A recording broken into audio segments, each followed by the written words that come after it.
وبرکاتہ۔ الحمدللہ رب العالمین والصلاة والسلام علی رسولہ الکریم، اما بعد فاعوذ باللہ من الشیطان الرجیم، بسم اللہ الرحمن الرحیم، صدق اللہ العظیم۔ محترم سامعین کرام، آج 15 اگست 2023 کی شکل میں ہمیں اپنے ملک بھارت کا 77واں یوم آزادی نصیب ہوا ہے۔ آج ملک کی آزادی پر بے حد اطمینان اور خوشی محسوس کر رہا ہوں، اور تمام پریشان کن حالات کے باوجود اپنے پرعزم جذبات اور حوصلوں سے کچھ باتیں آپ جیسے غیور اور دانشور حضرات کے سامنے رکھنے کی کوشش کر رہا ہوں۔ بزرگان محترم، کسے خبر نہیں ہے کہ 1947 میں ہمارا پیارا ملک ہندوستان انگریزوں کے ناپاک چنگل سے آزاد ہوا، اور یہاں کے بسنے والے سبھی رنگ و نسل کے لوگوں کو آزادی کی زندگی میسر آئی۔ آزادی انسان کا فطری حق ہے۔ انسان اپنے بنانے والے خالق حقیقی کے سوا کسی کی غلامی قبول نہیں کر سکتا، یہ اس کے مزاج کے خلاف ہے۔ انسان صرف اور صرف اللہ کی بندگی اور غلامی کرنے کا مکلف ہے، بلکہ اس کے لیے اللہ کی غلامی باعث فخر ہے۔ اس لیے وہ مالک سب سے بڑا ہے، سب سے زیادہ طاقتور ہے، سب سے زیادہ رحم کرنے والا ہے، اور سب سے بڑا مہربان ہے۔ اسی کے منشا کے مطابق آدمی کو روزی ملتی ہے، وہی نوازتا ہے، وہی کنگال بنا دیتا ہے، وہی عزت بخشتا ہے، وہی ذلیل کر دیتا ہے، وہی بیمار کرتا ہے اور وہی شفا دیتا ہے۔ غرض یہ کہ وہ ہر چیز پر قادر ہے، لیکن اگر کوئی انسان اپنے جاہ و جلال اور مال و دولت کے باعث چاہے کہ دوسرے لوگ اس کی غلامی کرے، ہر کام میں اس کی اتباع کرے، تو یہ انسانی فطرت کے خلاف ہے۔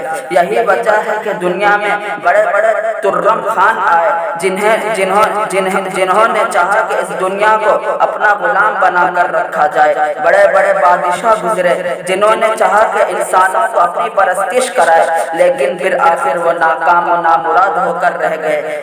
ذلت و رسوائی اور قوموں کی بغاوت انہیں کہیں کا نہ چھوڑا۔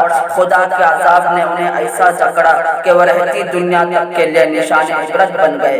آج سے 250 برس قبل ہمارے ملک ہندوستان پر انگریزوں نے اپنا تسلط قائم کر لیا تھا۔ 1750 تک پورا ملک انگریزی ایسٹ انڈیا کمپنی کا غلام ہو چکا تھا۔ 1750 میں بنگال کے نواب سراج الدولہ کو اندازہ ہو گیا تھا کہ انگریز اس ملک میں تجارت کرنے نہیں آئے، بلکہ اسے غلام بنانے آئے ہیں، اس دیش کو لوٹنے آئے ہیں۔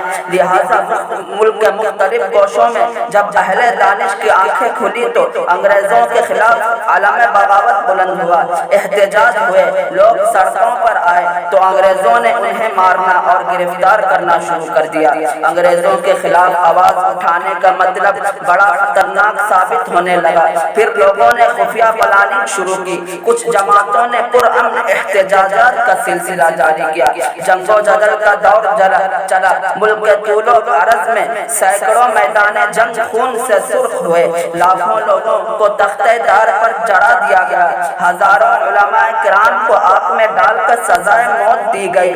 اگرچہ ملک کو آزاد کرانے کی لڑائی میں ہندو، مسلم، سکھ، عیسائی سب شریک تھے، لیکن جانتے ہو سب سے پیش کون لوگ تھے؟ سب سے زیادہ جنگیں کنہوں نے لڑی؟ تمہیں معلوم بھی ہے کہ اس ملک کے لیے سب سے زیادہ گردنیں کن کی کٹی، سب سے زیادہ جانیں کنہوں نے گنوائے، سب سے بڑھ کر قربانیاں کنہوں نے دی؟ جی ہاں، ہم مسلمانوں کے اسلاف و اکابرین نے، علماء دین نے۔ مسلمان اس دیش کو انگریزوں کے چنگل سے آزاد کرانے کے لیے شروع سے آخر تک پیش رہے، جس کی گواہی خود انگریز تاریخ نگاروں نے دی ہے۔ سامعین کرام، ہم سب جانتے ہیں کہ مجاہدین آزادی کے انتھک کوششوں کے بعد، لاکھوں افراد کی قربانیوں کے بعد 1947 کو دیش آزاد ہوا، اور آج ملک کی آزادی کو 77واں سال مکمل ہو گئے۔ لیکن آپ کو معلوم ہے کہ ظالم انگریز اس آزاد ملک کو کئی طرح کی مصیبتوں میں ڈال کر گیا تھا۔ انگریزوں نے ہی اس دیش کے ٹکڑے کرانے کی سازش کی، انگریزوں نے ہی اس دیش میں ہندو مسلم کو لڑانے کے لیے نفرت و فساد کا بیج بویا۔ انگریز تو چلے گئے، لیکن اپنے بعد اپنے ہزاروں حمایت کاروں اور اس دیش کے غداروں کو چھوڑ گئے جنہوں نے کل تک انگریزوں کے تلوے چاٹے تھے اور چند پیسوں اور عہدیداروں کے لیے ظالم انگریزوں کا ساتھ دیا تھا، وہی بعد میں چل کر اس ملک کے پرامن فضا کے لیے زہر آلودہ وائرس بن گئے۔ انگریزوں کے بعد یہی لوگ اندرون خانہ اس ملک کے ہندو مسلم کی آگ بھڑکاتے رہے، دنگے کرواتے رہے، مسلمانوں کو آتنکوادی بتا کر ہندو بھائیوں کو ڈراتے رہے۔ آج 60-70 سال کی سازشوں کا نتیجہ ہے کہ ملک پر انہیں کے پیروکاروں کی حکومت قائم ہے۔ ہزار کوشش ہو رہی ہے کہ ملک کو پھر سے غلام بنایا جائے، ملک کی جمہوریت میں ڈاکے ڈالے جا رہے ہیں، آئین کی کتاب میں تحریف و ترمیم کی جا رہی ہے، بے قصوروں کو سر عام مارا اور کاٹا جا رہا ہے، حق والوں کا حق چھینا جا رہا ہے، مسلمانوں سے اس ملک کی شہریت مانگی جا رہی ہے۔ یہ سب اس لیے ہو رہا ہے کہ اس آزاد دیش کو ہندو راشٹر بنا کر پھر ایک بار غلامی کی زنجیروں میں جکڑ دیا جائے، لیکن ان کا یہ ناپاک ارادہ کبھی پورا نہیں ہو سکتا، ان کا یہ خواب کبھی شرمندہ تعمیر نہیں ہو سکتا۔ دوری نے ابھی کچھ دن پہلے اس دنیا کو الوداع کہا ہے۔ میں ان کے ان اشعار کے ساتھ اپنی تقریر ختم کرتا ہوں۔ اگر خلاف ہے ہونے دو جان تھوڑی ہے، اگر خلاف ہے ہونے دو جان تھوڑی ہے، یہ سب دھواں ہے کوئی آسمان تھوڑی ہے۔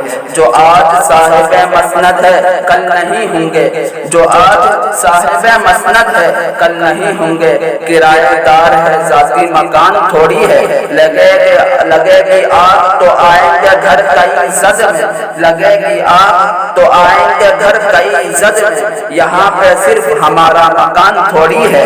سبھی کا خون ہے شامل یہاں کی مٹی میں، سبھی کا خون ہے شامل یہاں کی مٹی میں، کسی کے باپ کا ہندوستان تھوڑی ہے۔